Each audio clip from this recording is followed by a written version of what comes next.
Welcome to Flying Upstream, the podcast where we uncover the choices, practices, and wisdom that defy mainstream conventions. I'm Kristen. And I'm Louisa. And together we're here to illuminate the alternative paths that have shaped human experiences through the ages. In each episode, we'll examine ways to move beyond societal norms. We're passionate about how timeless wisdom and unique lifestyle choices can foster healthier, sustainable, and enriching lives. Be spirits to another episode of the Flying Upstream Podcast. I am your host, here with my co-host, Kristen, and we are thrilled to bring you another deep dive into unconventional wisdom and inspiring stories that challenge the norm.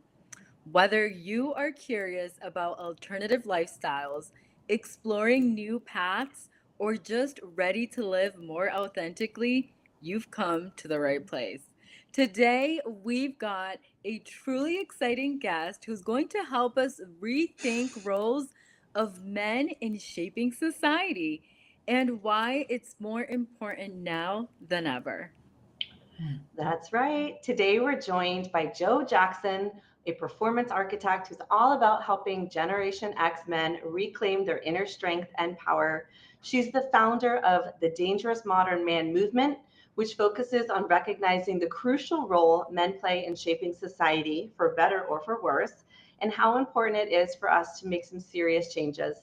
On top of all that, Jo is a full-time single parent, an avid CrossFitter, and a motorbike enthusiast. She's someone who truly lives life to the fullest, and I'm so excited to have her here today. Welcome, Jo. Thank you so much, Kristen and Louise. I'm so pleased to be here today. I must admit that little bio, I'm looking around saying, who is that? That awesome woman? Yeah, that's you. That's you. I wanted to just take this time to give you both a shout out. I know that the concept of a dangerous modern man is something that's quite unconventional, and I'm immensely appreciative of women like you who, with courage, take the step out and say, you know what, let's just explore this a little bit, because let's face it, the concept of dangerous is really, in inverted commas, scary, right?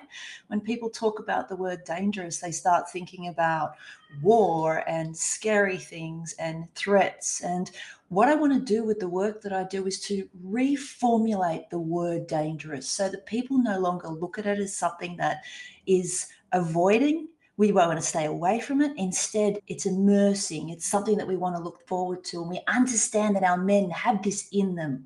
And we want to nurture that in them instead of, as we're doing at the moment, just telling them that it's not okay to be who they are.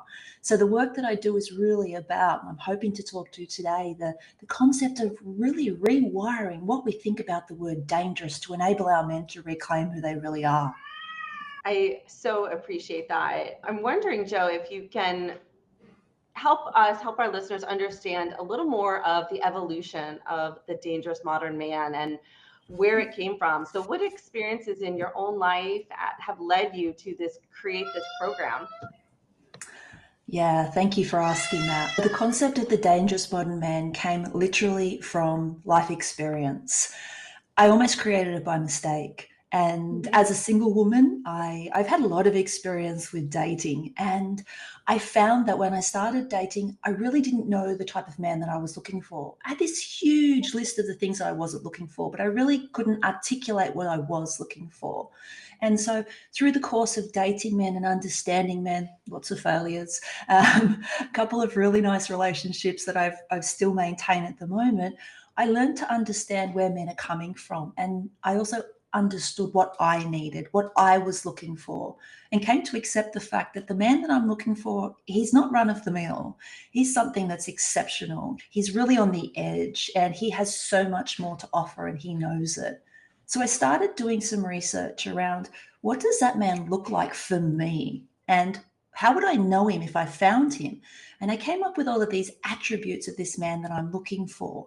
Throughout the course of that, talking to a lot of my single friends and sharing experiences, we started to realize that this man that I was looking for was not just a man for me.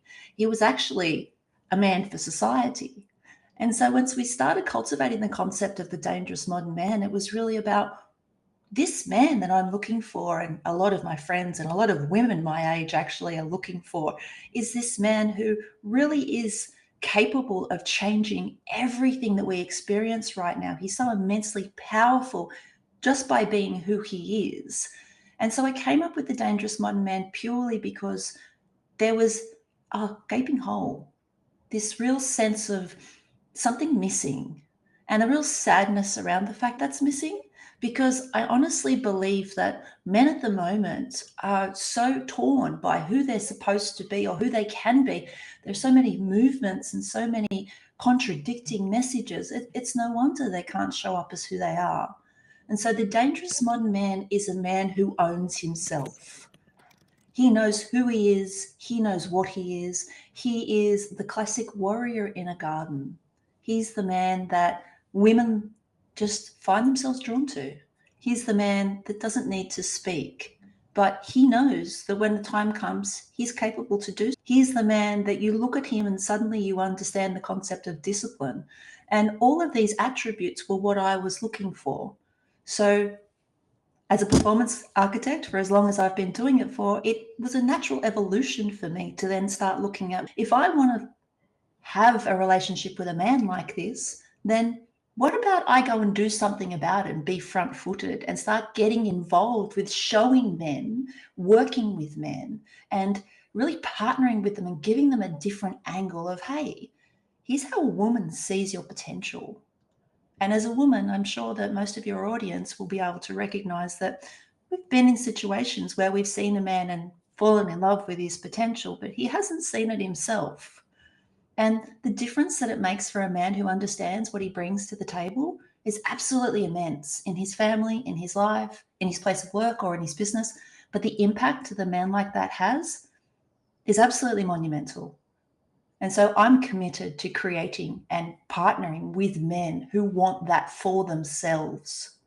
That is amazing, the work that you're doing. And I love it because, one, it's unconventional, and that's what we celebrate here, right?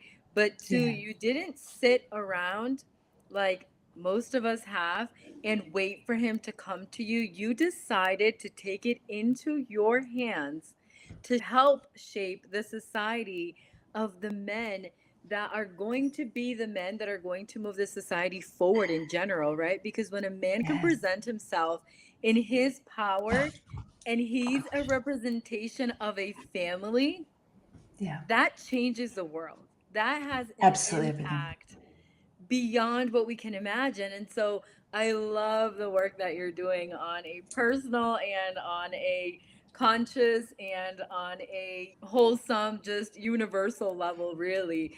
And I wonder, what do you think are the biggest challenges that men face today that holds them back from being able to find themselves in their power and in themselves to be able to show up the way we're seeking that modern man to show up? That's such a great question.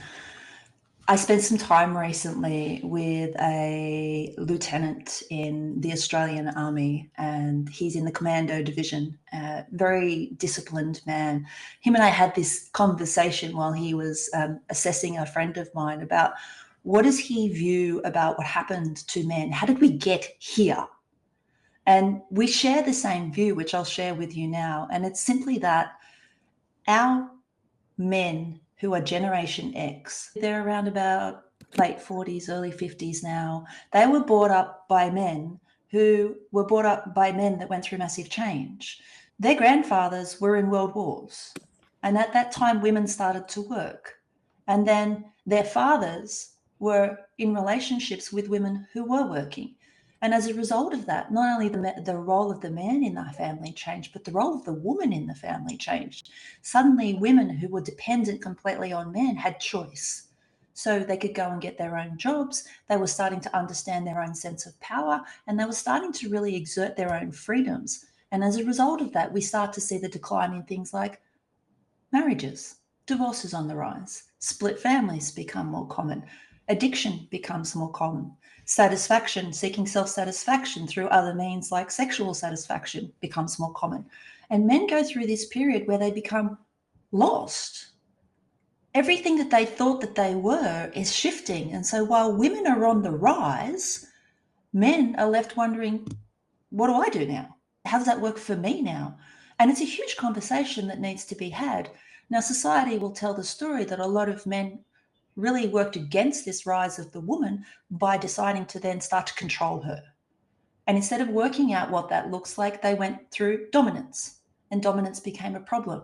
That in the statistics, violent crimes on the rise, domestic violence is on the rise. In Australia, we've got a problem at the moment with men who actually harm ex-partners to the point where they suffer a fatal injury. So men are taking women's lives because they can't control their emotions. They don't understand where they fit. And so now we're here in 2024, we've got a generation of men who 2 generations ago went through a massive change and no one's really known how to deal with it. So we're sitting here at this current point in time with men in 2 major camps. The one like this lieutenant who have taken charge of their life and they understand their potential and they understand their power and they've leaned right into it. And they've got service and they've got purpose. On the other end of the spectrum, we've got men that are completely lost. Pornography's on the rise. Addictions of all sorts are through the roof right now. And these men have lost their purpose. They've lost their desire for something for themselves. And their inner monologue is constantly destroying them. But what's also happened in that is because the man-woman relationship has broken down, the man doesn't know how to show up for the woman and the woman ends up taking control. You have women that become quite masculine. And as a result of that, very strategic, very left-brained. And then how does a man handle a woman who can do it all on her own and will actually say to him, you need to lift to my standard or you're out? Unfortunately, a lot of men are choosing to opt out of lifting to the woman's standard and instead saying, well, I've got choice too. I'm going to leave this relationship. I'm going to stay the way I am and I'm going to find a woman who'll take me as I am because you are asking too much. You're unreasonable. And so we have these men who are struggling with the concept of women on the rise. We also have a problem with women at the moment. Women are becoming quite empowered to the point where the narrative is, I don't need a man, which I have a very strong view against. Men need women. It's that simple. We are connected. We are a part of each other. And this whole battle of the sexes is just ridiculous to me. What we need to understand, though, is how our men got where they are. How did we get where we are? And we need to really start coming together and working together to work out what it looks for the future. Because what we're not seeing is we've got children. And if we don't change this pattern, if we don't draw a line in the sand and say enough is enough, our children are going to repeat our patterns. And unless they become consciously aware and draw the line in the sand themselves, then they'll also repeat it. So we have to get to a point where enough is enough. Jo, I'm really curious, in all your work that you've done so far, what would you say are some of the common barriers or misconceptions that men have about reclaiming their power and stepping into leadership and being empowered? What kind of limiting beliefs do they have that they need to get past? Yeah, that's a really good question. And Hollywood's got a lot to do with this. So the projection of the man through movies, influence, marketing, there's no room for a man that doesn't fit this mold. It's almost as though if you're not this, then you're nothing. And so you'll look at movies like, for instance, Maverick, and you've got these beautiful looking men who have sculpted themselves specifically for a movie. And an average guy who doesn't look like that will look at this movie and say, yeah, but that's all well and good for them. That doesn't work for me. I don't look like that. I don't have that skill. And so there's this whole comparison going on all of the time about, I'm not like that. I can't do that. That doesn't work for me.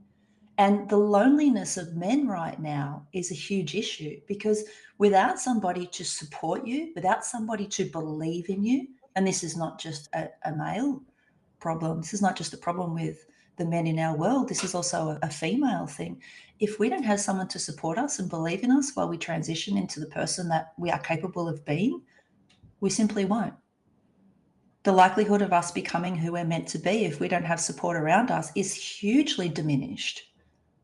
So support is really important, But there's this acknowledgement as well of who am I meant to be? Who can I be? And generationally, at the moment, when I work with clients, the first question I ask them is, what do you want to be? And in more than 90% of my clients, they don't know. They have no clarity on what they want, on who they want to show up as, on the impact they want to have on the world, on what they want to receive, what they want to give. They don't know. They're stuck on the hamster wheel of life, trying to pay the bills, look after the kids, keep the wife happy, try and get some time with the mates, do all the domestic chores, and then there's nothing left for them. So they just rinse, repeat, and they're bitterly unhappy as a result of it. They're lacking the clarity because they don't know where to start. Everything that you're sharing is so true, and we see this with it. It's impossible to not see today. You can step outside and understand that men are in pain and that they are lost and that they don't know who they're supposed to be. And I want to ask you, because I'm loving everything you're giving us, what kind of shift do you think needs to happen for men to take on the role that you envision in today's world? The way I see it, based on the research that I've done, the conversations that I've had with clients and non-clients, and just the observations that I make, there are a couple of things that need to take place. First of all, we need to stop idolizing others. So a man who compares himself to another man and says, that's the standard, I'm never going to get there, automatically believes that he's incapable and can't.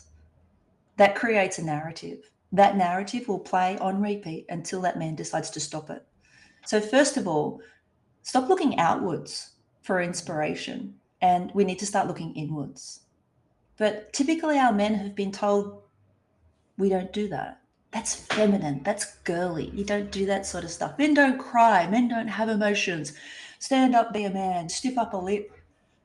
And we've programmed our men through generations of hardship to not feel. You're not allowed to feel. And if you do feel, please don't ever show anyone. Go and have a drink with the boys at the pub. Go and get drunk. Do what you do. Come home. Deal with it that way, which is a completely dysfunctional way to deal with it. So we need to give them the permission to be themselves, and they need to be willing to accept that there are things that they can learn and do differently. So that's the first thing. The second thing is on us girls. And this is going to be a little bit, might hit a couple of sore points for people. It's up to us too. Because as women, while we're rising, we're leaving our men behind. We are a team. Man and woman is a team. So when one rises, it's not a case of, hey, I'm at the top of the mountain, can you hurry up already? It's, I'm taking a step here. Let me put my hand out. Come with me.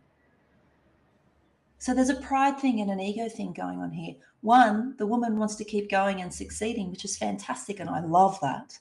But two, we forget to recognize that our men get left behind because then they don't know what to do. But if we're truly a team, one will lift and the other will lift with them. And then this one will lift and the other one will lift with them. You will progress together. And to allow that is a complete emotional shift. For a man to allow himself to be held by his woman, to be supported by his woman, to ask her for what he needs, whereas they've been taught to demand. This is a completely different mindset. I ask my woman for what I need. I ask my female partner, can you give me this? This is why I want it. Instead of give me this now. It's a completely different energy. But our men weren't taught by their fathers how to do this because their fathers didn't know. Yes, I'm absorbing everything you're saying. And it's true. I feel like I'm even thinking, do I know any men that are not this way? Maybe a couple, but it's tough. You're absolutely right. And I think the wild part about this is that it transcends location. This is global, right? Where Louisa and I are in the US, you are in Sydney. It's global. Everything you're saying is so spot on. I'm really curious to know, Joe, how you help men find the balance between being that dangerous in a positive sense, but also maintaining that emotional intelligence and the empathy in their lives. Couple of things I do. First of all, I help them to understand that they are the cornerstone.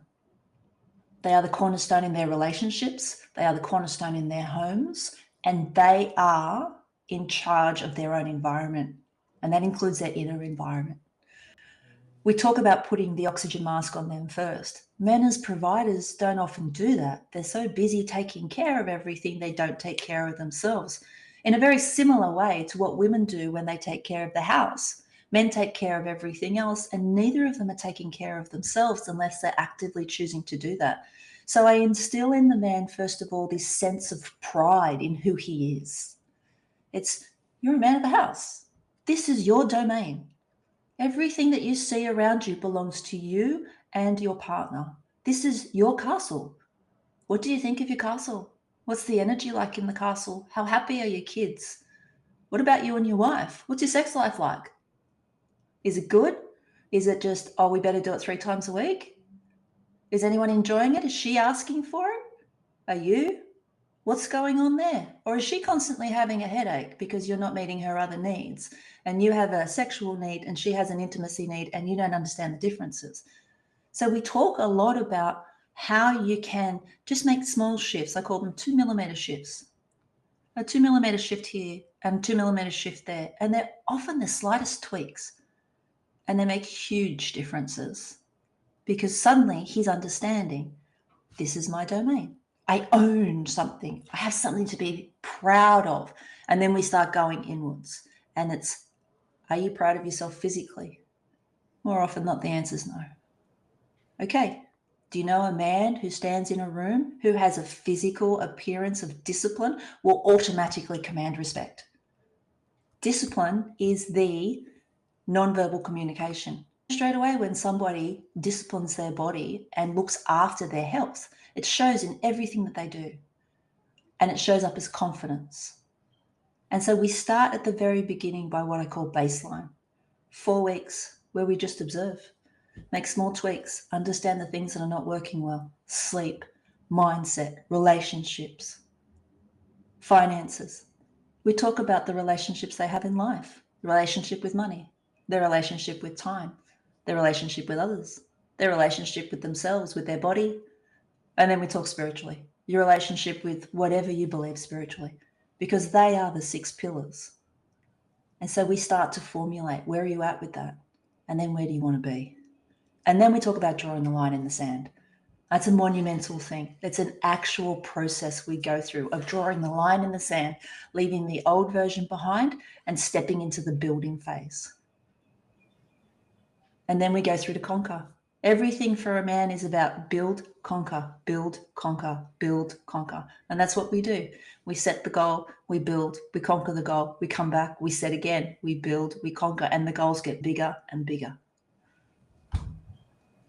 I love that. I love that. And it talks about the importance of living life to the fullest, right? When we start and we're conquering and we're moving forward and striving for the next aspect of our lives to be able to create that foundation and build on it, that's living life to the fullest, and it's a repeat. And Yes. I know that you obviously are a very empowering woman, and what got you here was being a parent, a single parent. We mentioned, we know that you do this full time. You work and you're a coach and you help men. And we also mentioned that you are into fitness, and you mentioned the importance of that and your hobbies. What advice do you have for our listeners that may be looking to embrace a life of the same? So we talked about it with men, but you embody that as well for yourself. So in general, can we talk about the importance of that, of being able to rinse and repeat that so that we can live life to the fullest? Yeah, absolutely. It all starts with self-image. How are you showing up now as opposed to how you want to show up? For me, I evaluate regularly. Where is my self-image at? Am I showing up as the person I want to? I set intention every day. But the first thing that happens is you need to turn off the TV. You need to stop the Netflix. You need to get up. You need to move, because emotion is energy in motion. And the longer you sit in a thought, the bigger the thought becomes. Your environment is everything. What we are ingesting every day will define who we become. So if you're sitting there and you are constantly watching Netflix or streaming or binge watching over a weekend, you're not using your time well. And you've really got to be clear about your expectations, because for a lot of us, they're a little bit warped. We have this expectation of getting amazing things with very little effort, and then we get upset that we don't get the amazing things. But you look at the people that have the life that you want, and you cannot see yourself in that life. And that's the biggest barrier. Until you allow yourself to see that, you cannot reprogram your mind to have it. Until we take control of our thoughts and our emotions, our life will continue to spiral. And it's the same for all of us. So it takes that line in the sand moment, the first big one, where you say, I've had enough. And then every other day, you get used to the discipline equaling freedom. Financial discipline gives me freedom to make the decisions to go to places that I want to go. Health discipline, I get up and I train. I eat well. I make sure my body gets what it needs. That allows me the freedom to be able to move, to lift. Then I've got relationship freedom. I have an amazing relationship with my kids because I invest in it. Then we talk about spiritual freedom. I'm a Christian. So for me, I invest in that. And because I invest in that relationship, it allows me to be free emotionally. It allows me to have a peace that I've not been able to acquire anywhere else. And so what we need to do is to decide, not just once or twice, but to decide every day. And for most of us, many times per day. Not to think about what we want to do, but to actually do what we want to do.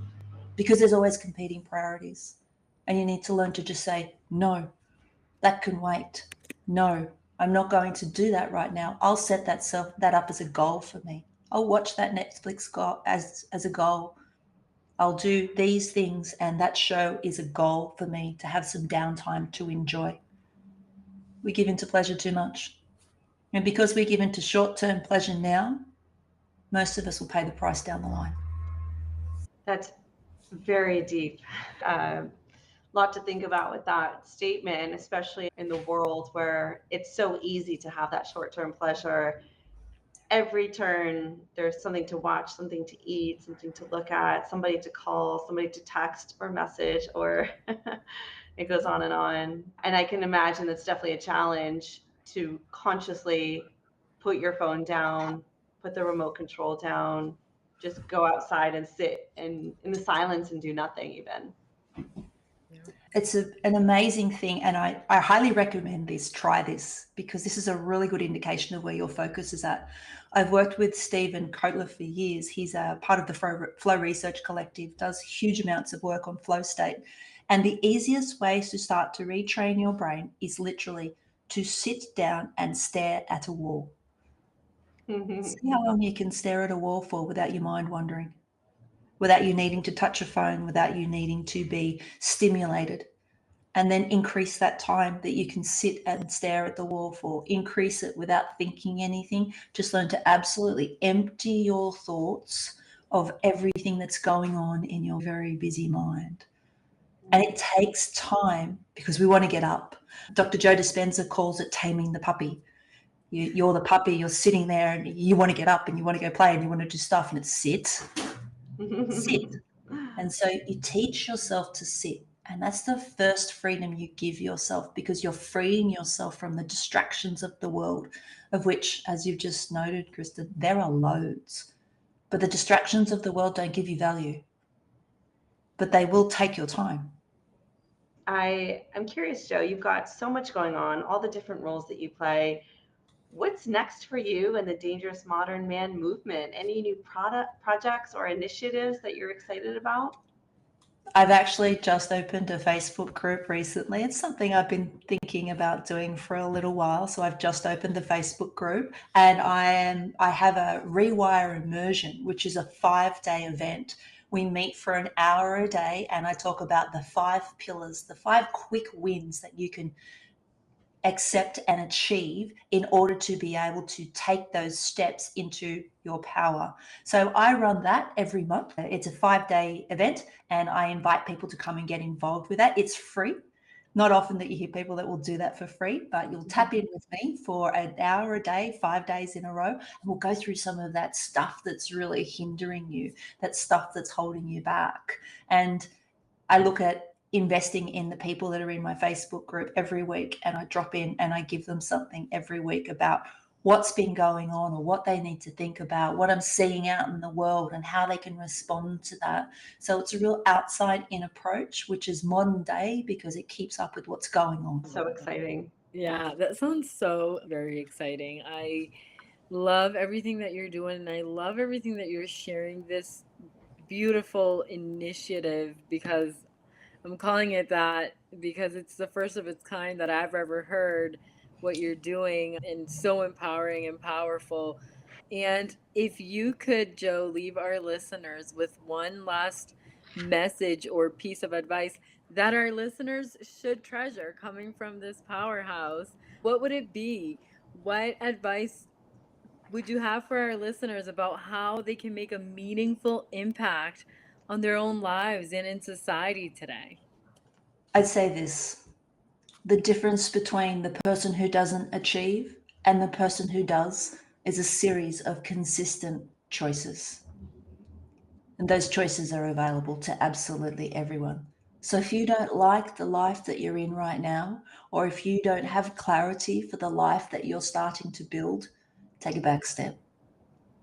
Learn to take the seat, tame the puppy, look at the wall, and understand what there is available to you. Dream, because your unconscious mind doesn't know the difference between reality and fiction. Train your mind and your life will change. That was very insightful, and this has been a very insightful conversation, Joe. Thank you so much for joining us today. It has been amazing having you on. Thanks, ladies. I really appreciate it. Of course. To our listeners, we hope that you are feeling inspired and ready to explore new ways of thinking. As always, if you have enjoyed this episode, do not forget to subscribe and leave us a review. And if you are on your own journey of exploring unconventional paths, we would love to hear from you. Reach out to us if you'd like more information, and make sure that you check out the description and the notes to check out everything that Joe is doing. We will have her website on there and all of her social media links for you to check out, reach out to her, work with her, refer all of the men that you know in your life that can benefit from this, because this impact is going to affect us all beautifully. Free spirits, keep exploring, keep flying upstream, and we will see you next time. All right, free spirits, that's all the time we have for today on Flying Upstream. We hope this episode sparked your curiosity and ignited a desire to explore the extraordinary paths less traveled. Even when the current feels strong, a whole world of possibilities awaits. We'll see you next time on the other side of mainstream. So keep questioning, keep challenging, and most importantly, keep flying upstream.